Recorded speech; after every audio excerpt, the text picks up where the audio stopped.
So hey everyone, I'm Tanmay Gupta and today I'm going to share something very special with you. I cleared my FMGE exam in 2024 December. I got 179. So I think I might be in a place to share something with you which might be beneficial for you. So in upcoming 90 days, I think I might help you on give you some tips and tricks to score better. I know you will pass, of course. So let's get how to ace your exam, FMGE exam within 90 days. That's our main motto. So yeah, the planning and organization is the first thing to do.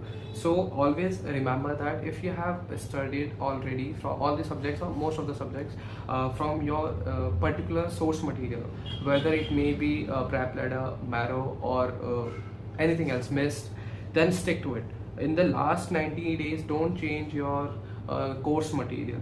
Just stick to your material and don't fall into this trap of FOMO that you will miss out something, that this coaching institute is telling you something, giving you the important questions and all. So don't go over there. Don't think that you will miss out something. You have already done your preparation and you just need to revise it if you have already done it.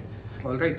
And make a realistic study schedule. For example, if you are thinking that you will complete a one topic from medicine, for example, if you complete all the nephrology, if you started on the nephrology today and you want to complete it by tomorrow evening, then stick to it. Make a realistic plan. Don't think that you will do a whole nephrology in one day.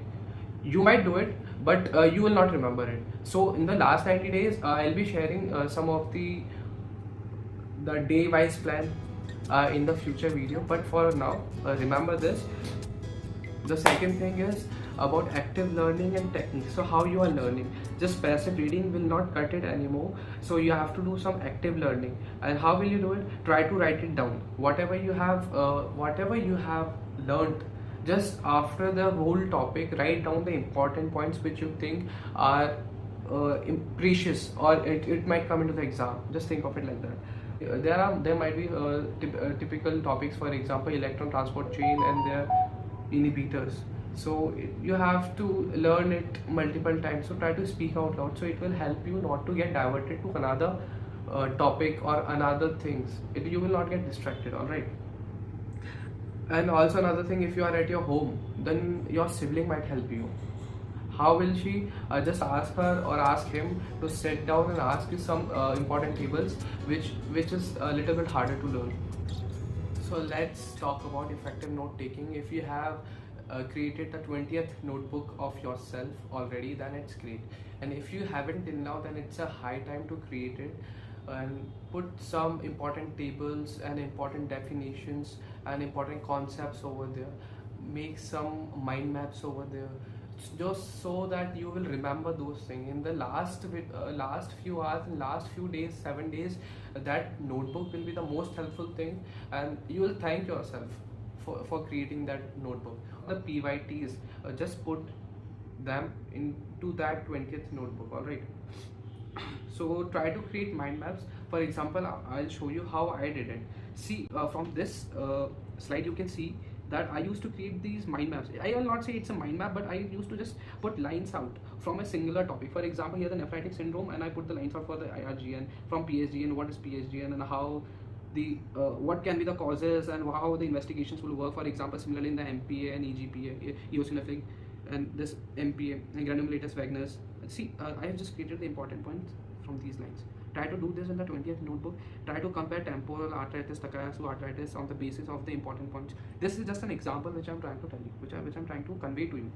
Similarly here, this I have already. It was very confusing for me for differentiating the gram positive, gram negative, catalase positive, and coagulase positive. So I just made a table like this in my 20th notebook. Similarly for rheumatoid arthritis, you can see I created this whole mind map kind of a thing. It's not a particular mind map, but it's kind of a thing. Alright, and also I'll always suggest you that if you are getting stuck over something, for example here in circle of Willis, I wasn't able to remember each and everything, each and every artery. So I had to create these structure like this by hand. If I was just reading from the textbook or seeing the images, then I wouldn't be able to remember any arteries and how the whole structure was. So it's important to create different diagrams and mind maps and tree diagrams on your own, by your own hand. So that will help you. Okay. And all right, now please stay away from the social media for now. It's only about 90 days and you will get over it. It's not that much easy exam, it's not that much hard, it's moderate. So I will just ask you not to get distracted by anything. So, and I'll suggest you to use a app, any kind of app, or a just simply a timer, so that what it will do is that it will totally help you out in the whole preparation for of 24 hours, that how many hours did you study and how many hours did you wasted. Because most of the time it happens like you have already opened a notebook, you have already opened your tablet, and you are just sitting in front of it. All right, so you are just skipping the topics, you might just reading the notes, but you are not learning anything. So that's a waste of time. But you will think that you are already studying, you will count that time into studying. So I'll suggest you to keep that timer for active learning, so that you will know that for how many hours you are studying, for 6 hours, 8 hours, 10 hours, 12 hours. It totally depends on you. See, if you do this, no, then from 6 hours to 8 hours, you will see that how you have to grow, how you have to squeeze out the time from the whole 24 hours, particularly to learn something and revise something. All right, so for example, we'll see, this is a calendar of April, and April already started. It's almost 9-10. All right, so if it's, I think you must have given GT on 6 or 31st or 30th or 31st, whatever it was, on Sunday, last Sunday. So it will or otherwise please give GT on the 13th. All right, if you give GT on 13th, then give the GT on 27th.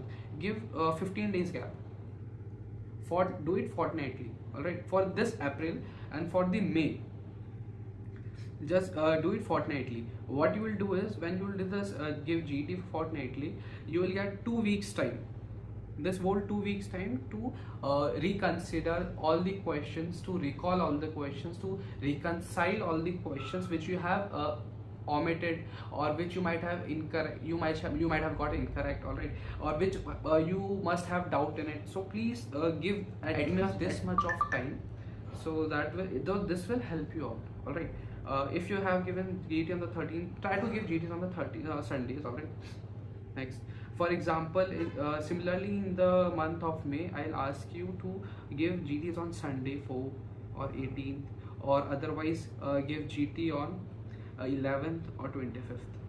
But do give GTs, don't miss it.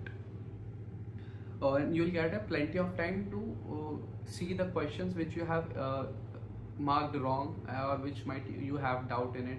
So you will have that much of ample amount of time in it. But in June, what you have to do is, what I did was, in the last month, that I gave GT on every Sundays, and for the last 7 within 6 days, I used to see those incorrect questions and the doubt ones. That was my main focus. All right, instead of studying, instead of doing revision, my main focus was on giving GTs and trying to solve the incorrect questions, because it will help you on how you are thinking, and how the question is asking, and what you have thought, and how that question has become incorrect. So this will help you, right? So if you can't give 5 GTs, give 4. All right, don't give 5, just give 4, but at least give GT. All right, so in the first week of July, we'll have an exam. So I don't consider July as anything, any day, or any hour to study new, or something which you have forgotten. Nothing, nah. It's just simply as that these days don't count. This day, on whatever day you are seeing this video, start doing 100 MCQs per day. No ifs, no buts, just please do 100 MCQs each and every day. Even if you are not trying to see the explanations or whatever it is, whatever bahana you have, whatever reason you have, but please do 100 questions each and every day. It will fit into your mind. You will have a muscle memory that if it comes in the paper, if it comes in the exam, and sometimes questions repeat or the topics repeat, right? So you know how the questions and how the options can be. So it is much more important than doing new topics or doing revisions. Please do 100 questions each and every day till the end day of the exam. For example, if the paper is on 7th June, till 5th or 6th, you will do 100 questions each and every day. That should be a promise to yourself. Alright, now that's what I told you about, right? MCQ solving practice. Just do 100 MCQs. It's mantra to pass FMG. It's mantra. Just see the simple, no ifs and buts, simple questions, and that will help you out a lot. And what you do is that even if the question gets incorrect or correct, there will be a long explanation of the PYQs, of the PYTs. Alright, so just try to bookmark them. When you will bookmark them, it will help you in the last few days of your preparation. For the example, for the last week of your preparation, you will be mostly go through those kind of questions which we have encountered already. And there's one thing I forgot to tell you, that observe the topics in which you fail to score. For example, if there's a topic about arthritis, psoriasis, so from the medicine or from the GIT in surgery, just try to read that topic again from the main source, or from the source that you have, which you are revising regularly. For example, from the rapid revision or from the last minute revision or whatever you say. So just try to revise it again from that, and then try to attempt those questions so that you will understand what went wrong, like what was the examiner asking, and what was the way that you were thinking that you attempted that question wrong. All right, so when you will try to do these things now, then you will get the gist how to solve the questions properly. All right, so what I told you was, try to do 100 questions again and again, each and every day, and bookmark them, and which you have got incorrect from that topic, just go through it once and you will get a gist of it, how to do that kind of question correct again. All right, so the good night sleep, having a good sleep is very important. Don't lose your sleep. If you think that you will get enough 1 hour, 2 hours more to study, then you are a fool, you are a stupid, because it's not gonna help you. The brain doesn't work like that. The more rest the brain gets, the more memory gets embedded into our mind. Alright, so sleep, get enough sleep, get 7 to 8 hours of sleep. As I said, get 7 to 8 hours of sleep.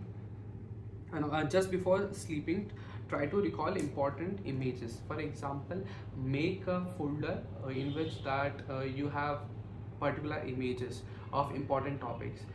For example, electron transport chain. For example, that catalase and coagulase is negative.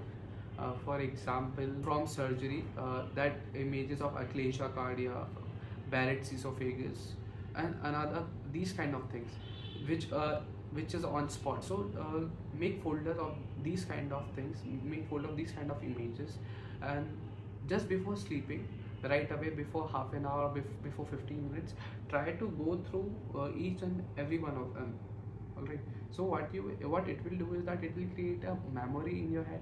It's just giving you a brief revision of that particular topic, so you will not forget it. For example, even if the question comes on the spot basis for any kind of Giardia lamblia, entamoeba histocoline, then it will be easier for you to just see to that image and remember it, that it's listeria. So you will get to that zone when you will see those images again and again. So be surrounded by the people, seek help when you need it. Don't get too hard on yourself. You will easily crack the exam. It's just a screening exam. It's not that much hard. It's just all hyped up. All right. So even if you'll think about that, it's not a competitive exam. It's just a screening exam, and you have to get 150 plus. That's it. Just think that much only, that you have to get 50 plus. Don't think that you have to get 200 plus, or you have to pass with more marks than that guy. All right. So just think about it once more. Don't be hard on yourself. Talk to your tutors, talk to your friends who have already passed the exam, and you will understand what I'm trying to say. Alright, so try to connect with me if you feel like any guidance you have to get, then try to connect to me. This is my email, you can email me. Alright, thanks for listening. That's it for now. I'll be sharing the list of important topics on the another YouTube video, so please go and check to it. It will be helpful. It will be helpful for you also. I will be putting that video in another few days. So for the last 90 days, what you have to do, what important topics you have to cover, it will be in that video. Okay. So stick to this channel and like, share, and subscribe. Thank you so much for watching. I hope I didn't waste your time.